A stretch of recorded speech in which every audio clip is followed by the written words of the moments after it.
Oh baik, terima kasih Dr. Eka dan juga Insinyur Romo dan Bapak Ibu yang mendengarkan Dr. Eka. Sekarang kita akan mulai dengan pertanyaan. Saya yang akan memilih beberapa pertanyaan yang sudah saya kumpulkan. Mungkin ini pertanyaan langsung ada untuk Dr. Eka Rini. Dr. Eka, apakah ditanyakan sebentar.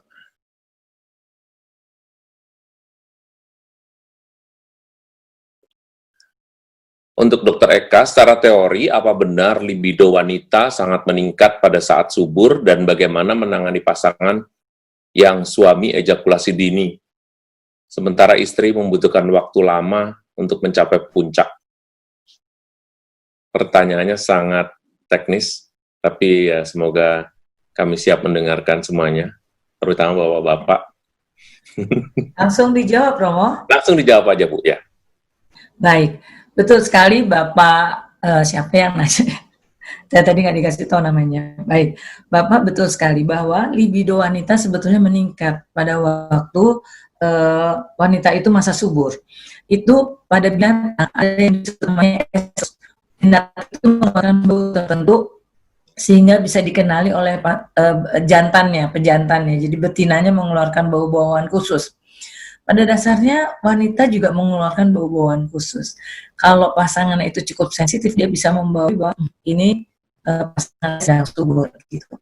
Tapi memang itulah yang diberikan Tuhan, dan itu tertulis di dalam suci bahwa engkau akan diberikan birahi, dan engkau harus turut dari suaminya, mau dikerjain sama suami istilahnya, tapi itu ada.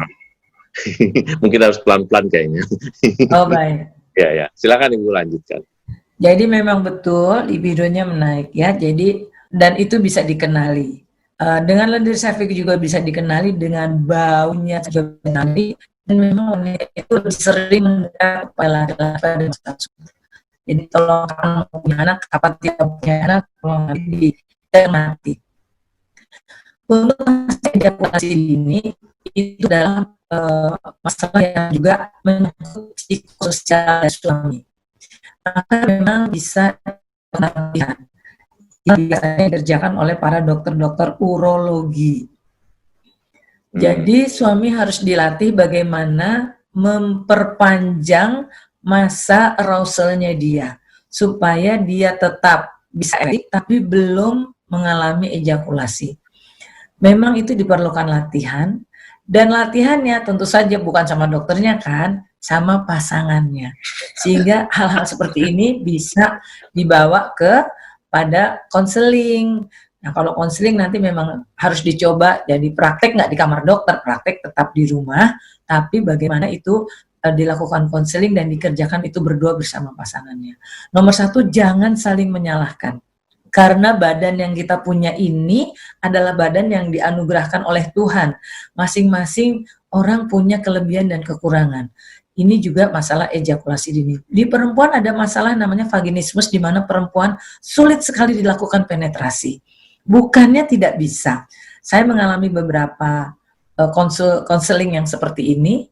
Lama-lama juga akhirnya bisa. Memang mesti pelan-pelan, karena mungkin wanita itu punya latar belakang sesuatu yang traumatis, seperti tadi Bu Nina ceritakan, perempuannya nggak suka dipegang rambutnya. Oh ternyata sekecilnya dia, rambutnya pernah masuk kipas angin. Jadi dia ketarik begitu. Jadi begitu rambutnya dipegang, dia langsung trauma. Nah, hal-hal seperti ini memang kita perlu lakukan konseling. Sehingga pun kadang-kadang perlu pakai hipnoterapi, karena kadang-kadang wanitanya tuh nggak tahu kenapa ya kok saya nggak suka dipegang rambutnya, ternyata ada masalah latar belakang ketika dia masih kecil.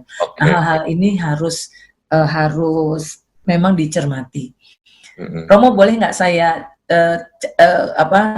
jawab chat ini dari Pak James Lesmana, karena dia tanya bahwa spesifik seperti apa yang bisa dikenali pada saat subur. Bapak, memang bau itu siapa ya, sangat spesifik, sehingga dan itu pada perempuan dan laki-laki sangat berbeda. Pada masing-masing perempuan juga beda. Jadi gini, ada yang apa ya, baunya kayak bau kentang. Ah, kok bau kentang kayak apa sih gitu? Nggak bisa. Harus masing-masing orang mengenali pasangannya sendiri-sendiri gitu. Jadi nggak bisa General semua nggak bisa gitu ya. nggak bisa general. Iya. Dan Oke. itu sangat individual, tergantung pasangannya. Terima Oke, kasih. boleh saya lanjutkan Ibu? Ya. Iya, silakan. Sekarang ada pertanyaan untuk Ibu Nina ya. Bu Nina, tadi di presentasi disampaikan bahwa KDRT atau ya KDRT banyak disebabkan oleh pria atau suami. Bagaimana kalau hal tersebut disebabkan oleh wanita atau istrinya? Mohon di-unmute dulu sebelum menjawab, silakan Ibu Nina.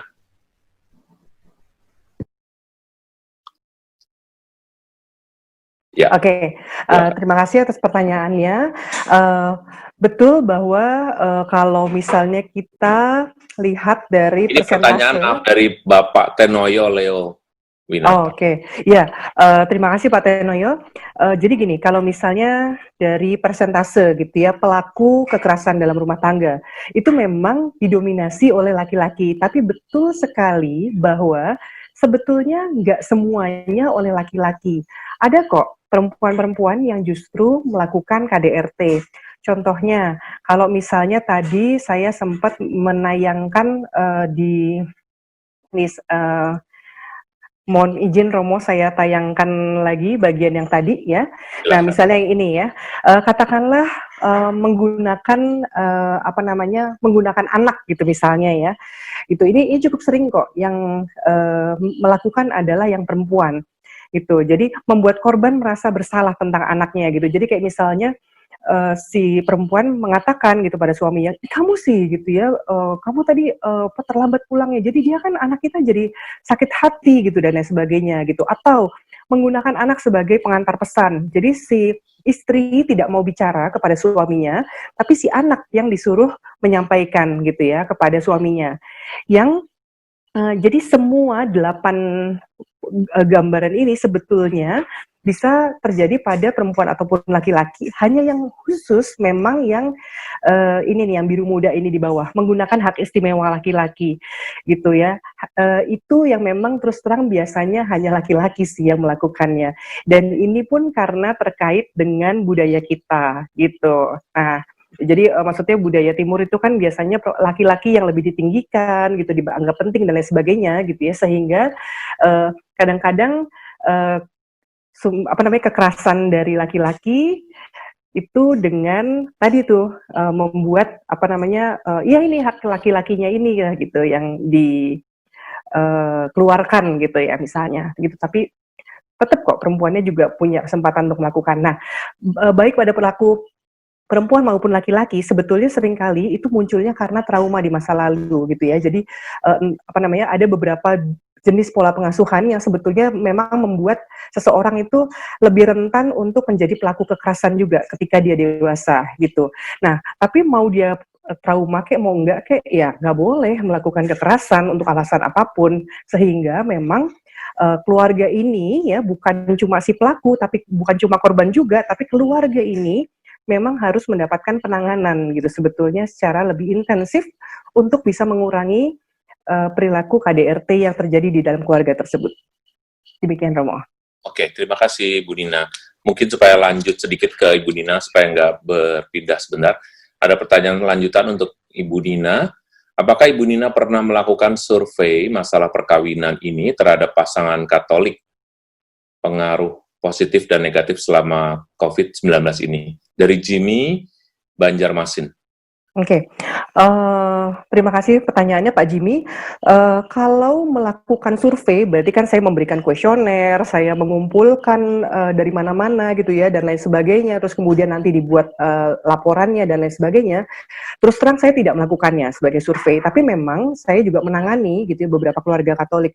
Ada keluarga-keluarga Katolik yang pada saat ini juga saya tangani gitu ya, karena beberapa permasalahan yang muncul selama pandemi gitu. Jadi ada yang kasusnya kemudian beberapa tuh kasusnya memang menjadi pertengkarannya tuh menjadi jauh lebih hebat gitu ya, apalagi mereka ketemu terus setiap hari, terus kemudian apa namanya, ada yang karena masalah keuangannya gitu yang kemudian jadi bermasalah karena salah satu jadi si breadwinner-nya itu si suami, kebetulan breadwinner-nya si suami itu di PHK gitu. Jadi mereka mengalami kesulitan keuangan gitu dan banyak lagi permasalahan yang lain gitu yang kemudian memang harus mendapatkan penanganan yang khusus gitu. Tapi baik sekali kalau misalnya memang kita bisa membuat survei ataupun penelitian tentang hal ini. Wah itu kayaknya mungkin Romo Erwin, Romo Aris gitu ya sama Bapak Uskup nih kayaknya mesti yang mencoba melakukannya. Monggo Romo. Ya. Terima kasih, Ibu Nina. Tadi ada pertanyaan, ini saya kira kepada Dr. Eka ini, apakah prosentase bagian-bagian otak tadi berlaku untuk semua orang? Prosentasenya. Tadi kan disebutkan ada bagian seks, ada bagian remote, ada apakah selalu sama? Dipertanyakan oleh Felix Ina kepada Dr. Eka. Romo, mohon maaf, bisa pertanyaannya diulang, Romo? Apakah prosentase otak manusia yang tadi Ibu, jadi pertanyaannya hanya gitu aja sih, itu selalu sama. Nah, tadi kan ada Ibu jelaskan ada seks, ada emosi, ada apa itu yang, silakan. Baik, Pak Felix, non sewu, persentase itu memang juga berbeda-beda pada tiap laki-laki. Walaupun hampir semua laki-laki memang mayoritas kira-kira lah otaknya seperti itu. Dan juga laki-laki itu diberi jarak antara otak kiri dan otak kanan atau bridge pada otak kanan otak kiri itu lebih sempit daripada otak perempuan. Jadi otak perempuan itu bisa sebelah kanannya mikir apa, sebelah kirinya mikir apa, dan di bridge-nya itu besar. Perempuan diberi bridge yang besar, itu mungkin anugerah Tuhan karena perempuan juga diberi tugas untuk hamil, melahirkan, mendidik, merawat, dan segala macam yang tugas yang berat, sehingga kadang-kadang perempuan tuh bisa multi talent. Bisa juga kita lagi nanya, ibu kita lagi masak, terus pembantu datang bilang, ibu minta uang belanja, saya mami mana itu bukunya saya. Yang lain si bapak datang, ibu mana dasiku tadi sebelah mana, ibu itu bisa menjawab semua pertanyaan itu pada satu kaligus sekalian. Nah itu yang namanya kita sebut multi talent. Tapi persentasenya apakah persis pada tiap orang juga berbeda. Ada juga laki-laki yang untuk masak lebih banyak, untuk perhatiannya lebih banyak, dia nggak begitu suka sport seperti itu. Jadi itu tidak sangat individual. Itu saja Romo, terima kasih. Oh iya. Lalu ada pertanyaan langsung kepada Dr. Eka juga supaya mudah. Bagaimana jika salah satu dari pasangan masih harus tetap bekerja aktif di luar, ketemu banyak orang, dan bagaimana menghilangkan kekhawatiran saat melakukan hubungan seksual di masa pandemi COVID? Jadi curiga sama suaminya sendiri ini. Anonymous. Anonymous. Namanya juga jaga-jaga ya Romo. Jadi nomor satu begini, saya sendiri bekerja di rumah sakit, sehingga dan saya juga melayani orang-orang yang nggak tahu COVID atau nggak COVID, karena sekarang banyak sekali OTG, orang tanpa gejala. Kemarin saja salah satu pasien yang sudah saya periksa ternyata positif COVID, di mana sebelumnya tidak ada sama sekali gejala sampai karena kebetulan dia mau sesar, karena dia ada indikasi yang memang untuk sesar, dan karena mau masuk rumah sakit kami, jadi harus dites semuanya, dan ternyata dia positif COVID. Jadi nomor satu adalah kita melakukan pencegahan untuk orang-orang tersayang di rumah semuanya, bukan hanya untuk pasangan terutama, tapi juga karena di rumah saya juga ada orang tua yang umurnya 91 tahun. Sehingga saya sendiri harus disiplin. Pulang ke rumah, saya selama bekerja harus pakai masker. Dan ketemu pasien yang kira-kira bermasalah, saya harus pakai face shield, harus pakai hazmat, kadang-kadang kalau masuk, betul-betul masuk ruangan COVID. Dan tiap rumah sakit sudah punya aturannya untuk menyelamatkan para nakes. Tetapi memang nakesnya harus disiplin. Nakes itu tenaga kesehatan. Jadi pulang, kadang-kadang belum sampai di rumah, kami sudah harus mandi di rumah sakit, ganti baju kami, baru kami pulang ke rumah. Pun kadang-kadang sampai di rumah pun saya harus mandi. Kadang-kadang saya olahraga dulu di luar, baru ketika masuk rumah kita harus mandi dan ganti baju semuanya. Sehingga dengan demikian kita menyelamatkan orang di rumah. Betul-betul harus disiplin pakai masker. Nah, orang di rumah boleh nggak alergi sama kita? Ya boleh. Tapi kalau kita yakin bahwa pasangan kita menjaga kesehatan, maka ya masa sih pasangannya nggak jaga kesehatan kalau dia curiga-curiga terus, kan kita harus ada keterbukaan. Jadi nomor satu itu, pakai masker, dan untuk tenaga kesehatan biasanya masker kami khusus, masker N95, atau kalau tidak kami masker yang biasa, kami double, triple, maskernya adalah masker khusus. Nah, kemudian cuci tangan, jangan lupa sampai rumah cuci tangan, kemudian buka semua bajunya, terus kami mandi. Dan baju-baju itu cukup dicuci dengan deterjen. Apakah harus direndam pakai larutan klorin 0,5%? Sebetulnya nggak perlu. Cukup dicuci pakai deterjen saja sudah beres. Dan kalau kita sudah mandi, kita mau peluk, cium anak kita, bayi, kakek, nenek, semua pasangan kita di rumah, nggak ada masalah lagi, Romo. Terima kasih. Jadi nggak bisa carrier ya kalau sudah cuci tangan dan mandi ya? Romo, kemarin saya yang ditakutkan, karena dugaan saya seperti itu kan, karena pulangnya udah lama kan, lalu tidak pulang langsung melakukan, tapi ketakutannya berarti saya ingin memastikan bahwa sesudah mandi, sesudah cuci tangan itu sudah tidak carrier lagi, atau tidak mungkin membawa, itu ketakutannya. Ya, kita mengharapkan begitu ya Romo, kita mengharapkan. Tapi seperti kasus yang Pak Sutri yang baru saja saya tangani, itu juga dia bingung, kok saya bisa positif, saya kena dari mana? Ya kadang-kadang mungkin, apakah di rumah ibu pakai masker? Memang di rumah dia tidak pakai masker. Nah ketularannya dari siapa ya? Dari orang di rumah, kita nggak tahu siapa. Oleh karena itu, suaminya juga langsung kami minta untuk cek rapid dan cek swab. Karena nanti kan ada bayi di rumah. Kalau ada Pak Sutri yang ternyata positif dan ada bayinya, kita khawatir kalau bayinya kena. Sebetulnya itu. Tapi dalam new normal seperti ini, sebetulnya kita harus udah mulai parno nih sama orang-orang.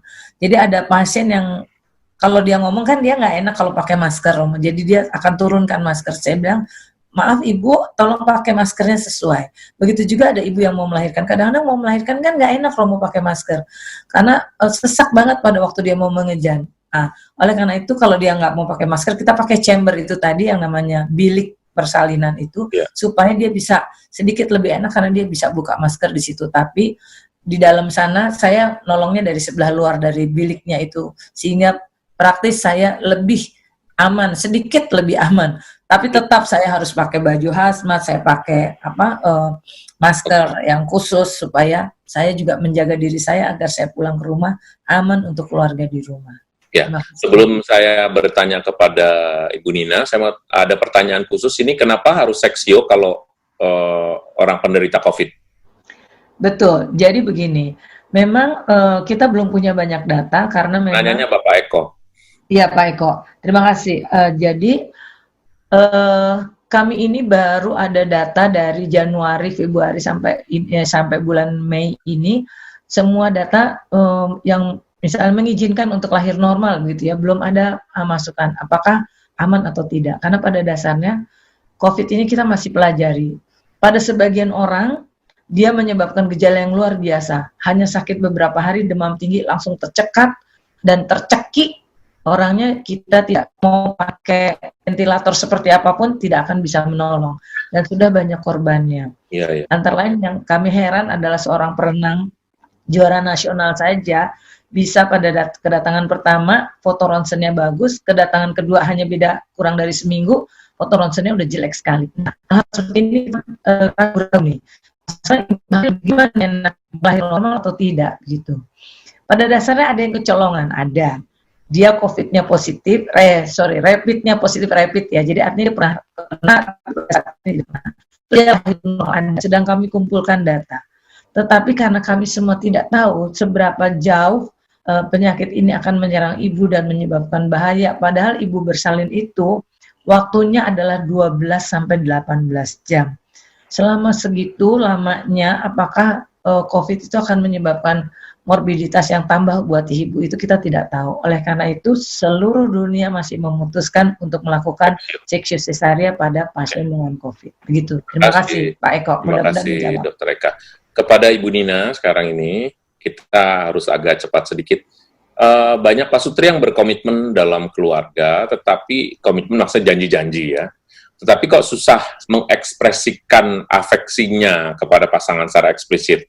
Dan berarti pada saat sekarang harus berada di rumah bersama, kesulitan mengekspresikan afeksi itu menjadi tampak atau kelihatan.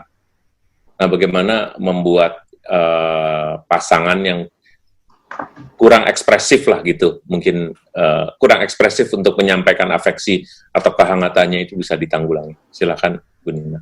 Oke, terima kasih Romo. Ya betul, memang ada pasangan-pasangan ya orang-orang yang memang sangat kesulitan untuk mengekspresikan afeksi.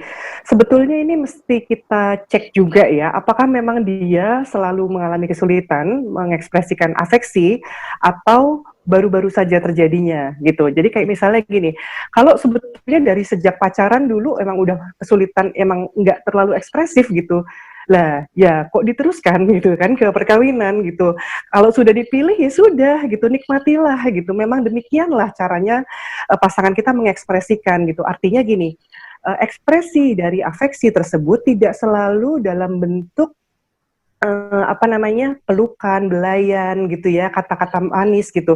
Tapi mungkin misalnya pada mereka yang tidak terlalu ekspresif, bentuknya tuh kadang-kadang gini, misalnya kita butuh bantuan, dia langsung bersedia membantu, gitu ya. Atau kita perlu pergi kemana, dia menemani, gitu ya. Seperti itu tuh kadang-kadang tidak tertangkap gitu oleh kita karena kita mengharapkan ekspresi yang berbeda gitu. Jadi tolong dicek dulu apakah memang dari dulu kayak gitu atau kemudian dia punya ekspresi yang berbeda. Dan kalau misalnya ternyata baru-baru ini saja terjadinya atau pokoknya memang dalam kehidupan perkawinan kita, katakanlah kita menikah 10 tahun gitu ya, terus kemudian baru 1 tahun terakhir lah gitu ya, dia tuh sangat tidak ekspresif.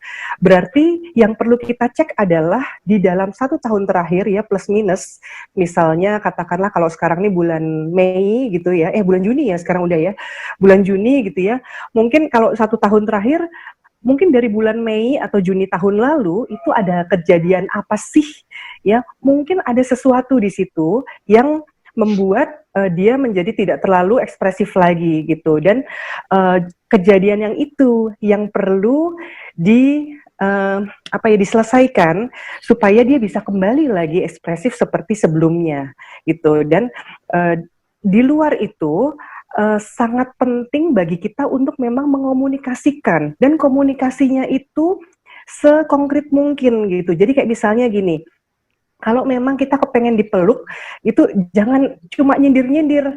Jangan cuma misalnya gini loh, misalnya nih, gini, misalnya katakanlah saya gitu ngomong gitu, nih Bini dibiarin sendirian nih gitu.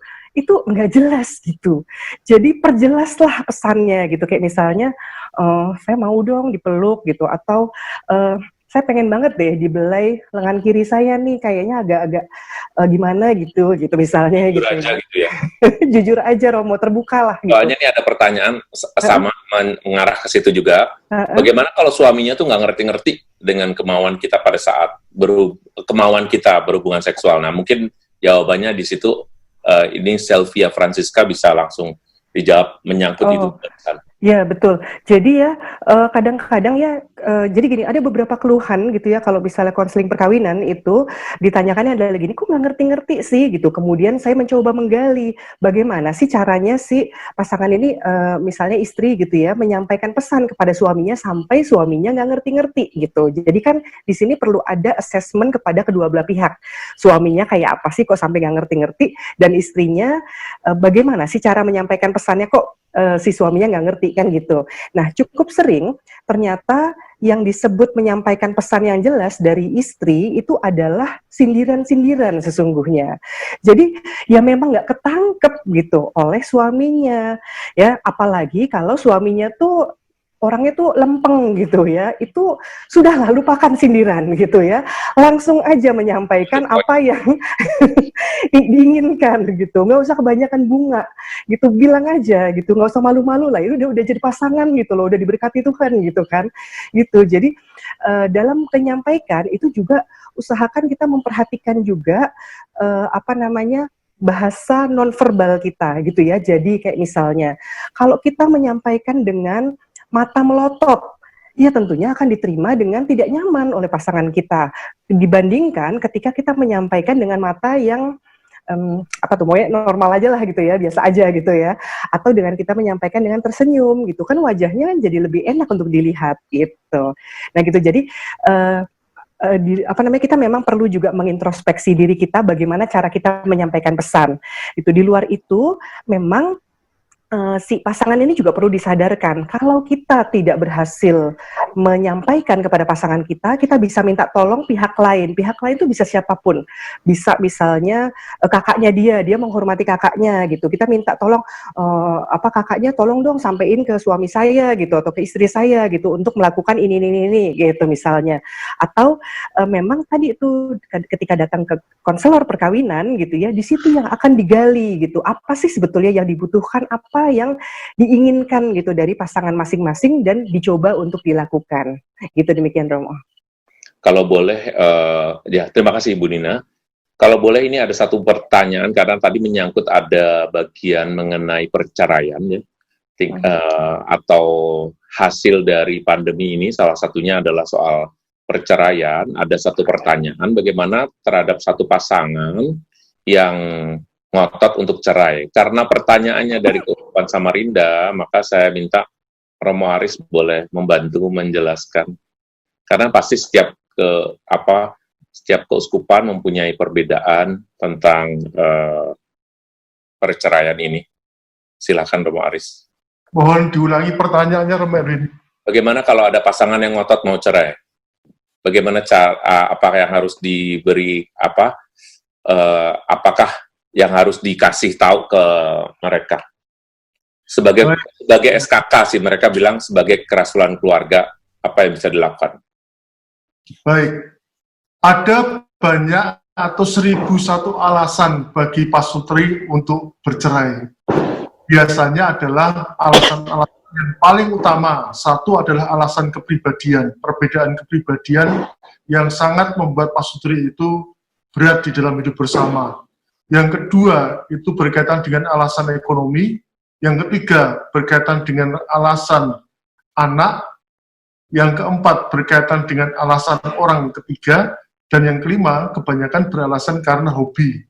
Itu ada 5, menurut beberapa survei yang pernah kita buat, itu ada 5 alasan bagi orang, termasuk orang Katolik, untuk berpisah. Tetapi kembali lagi, ada 1001 alasan untuk berpisah, tetapi hendaknya kita sebagai pendamping keluarga, kita menghormati satu hal sederhana.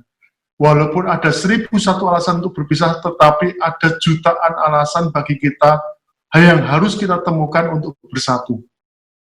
Jadi, perpisahan itu bukan sebuah solusi, seakan-akan nanti kalau kita sudah berpisah, kemudian persoalannya selesai. Tidak. Dengan berpisah, kembali lagi, anak yang masih ada di dalam tanggungan kita pun akan masih membuat kita untuk bersama. Urusan-urusan rumah juga akan masih untuk bersama. Jadi betul yang dikatakan oleh Tuhan, apa yang sudah dipersatukan Allah tidak boleh diceraikan oleh manusia, itu memang betul-betul terjadi. Tidak semudah itu perceraian itu menjadi sebuah solusi dari setiap persoalan yang ada. Ini poin yang pertama yang kita pegang. Yang kedua adalah ada perceraian atau keinginan untuk bercerai karena ada kasus-kasus khusus. Entah itu menyangkut soal keabsahan perkawinan atau ketidakabsahan perkawinan. Jadi ini harus kita cermati. Jadi bukan pasutri itu sendiri yang mencermati, tetapi silahkan datang kepada pastor paroki untuk melihat apakah alasan-alasan pemutusan perkawinan atau pembatalan perkawinan itu adalah alasan-alasan yang bisa dipertanggungjawabkan. Yang ketiga adalah gereja. Di dalam hukum gereja itu mempunyai satu catatan penting, bahwa jikalau di dalam keadaan yang berat, situasi yang berat, yang mengancam hidup bersama, yang mengancam hidup orang boleh mengajukan untuk hidup secara terpisah, tetapi tetap dengan ada ikatan perkawinan. Jadi, dan selama terpisah itu harus didampingi, supaya pasangan-pasangan itu tidak terpisah untuk selama-lamanya, tetapi kemudian untuk dapat bersatu lagi dan membangun kembali. Kapan proses itu bisa terjadi? Proses itu bisa terjadi cukup lama, bisa 1 tahun, bisa 2 tahun, 3 tahun. Nah, yang keempat saya mau menggarisbawahi bahwa bagi kita orang Katolik, kita hendaknya melihat perkawinan itu bukan secara duniawi. Perkawinan itu adalah sebuah ungkapan dan berkat Tuhan bagi kita untuk belajar mencintai pasangan seperti Tuhan mencintai pasangan. Dan inilah panggilan iman kita. Panggilan untuk mencintai pasangan di dalam kondisi apapun, yang tidak mengenal untung dan rugi, tidak mengenal yang namanya sehat dan sakit, tidak mengenal yang namanya itu suka dan duka. Cinta Tuhan pada kita itulah yang perlu kita hidupi. Dan inilah yang sebetulnya menjadi motivasi utama bagi kita untuk menikah, bukan hanya secara duniawi saja dengan cinta manusia, tetapi kalau kita itu betul-betul memahami pernikahan sebagai sebuah panggilan, maka yang terutama adalah bukan menuntut dari pasangan, tetapi lebih dari kita sendiri untuk belajar mencintai seperti Tuhan mencintai. Nah, dan yang kelima, yang terakhir. Yang terakhir harus kita katakan bahwa ada cara-cara orang Katolik yang lain. Walaupun gereja tidak mendukung, tetapi ada beberapa orang Katolik itu yang sudah memutuskan untuk berpisah secara sipil. Dan sudah tidak dapat ditahan-tahan dengan alasan apapun. Kembali lagi, kita tetap tidak boleh membiarkan mereka berjalan sendirian, harus didampingi, dan kemudian keadilan itu juga harus didapatkan dari kedua belah pihak. Ya. Itu yang paling penting. Jadi, kita tidak setuju sikapnya, kita tidak setuju posisinya, tetapi kita pun tidak boleh membiarkan mereka berjalan sendirian.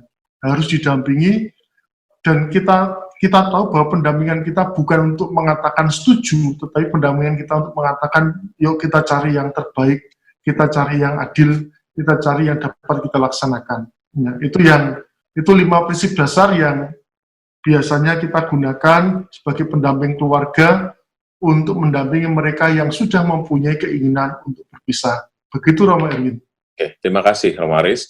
Jadi, Monsinyur, Romo, dan Bapak Ibu sekalian yang terkasih, kita sudah harus selesai, tetapi saya akan membuat satu rangkuman sedikit bahwa apa yang dikatakan oleh Ibu Nina tadi, sesuatu yang penting, bahwa di masa pandemi ini, bukan pandeminya yang membuat kekacauan ya, karena relasi dengan pasangan itu justru seharusnya sekarang itu harusnya lebih baik. Kenapa? Karena lebih sering ketemu, lebih ideal ya. Tetapi kalau menjadi masalah berarti kita harus memperbaiki sistem komunikasi kita.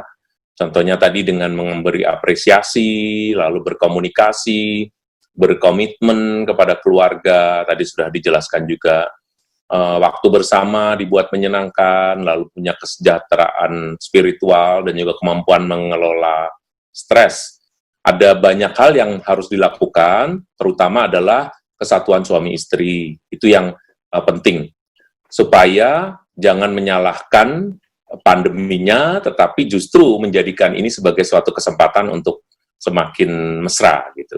Nah, kemesraan itu dijelaskan oleh Dr. Eka tadi sebagai cara untuk tujuannya ya, ada 2 tadi tujuannya. Yang kemesraan kalau dalam hubungan seksual maka bisa menjadi yang utama adalah prokreasi, tetapi ternyata hari ini kita mendengarkan bahwa hubungan seksual itu juga bisa menjadi suatu rekreasi karena menjadi kebutuhan yang disepakati baik oleh Ibu Nina maupun Dr. Eka tadi, bahwa seksualitas atau kehidupan seks itu adalah pilar dari 3 pilar dari yang sangat diperlukan oleh satu keluarga.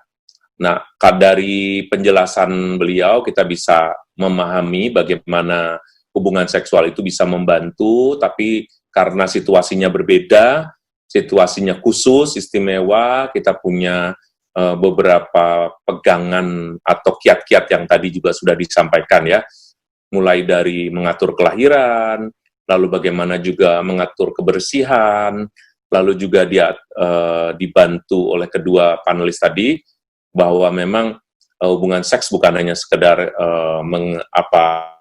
mengekspresikan kebutuhan seksual, tetapi lebih terutama komunikasi. Saya pribadi menyebutnya komunikasi puncak. Demikian, terima kasih atas perhatian dan juga terutama untuk para panelis yang sudah memberikan bagian-bagian yang sangat penting buat kita. Saya ingin memastikan bahwa Anda nanti bisa mengakses semua bahan-bahan ini di QR code yang tadi sudah disampaikan. Jadi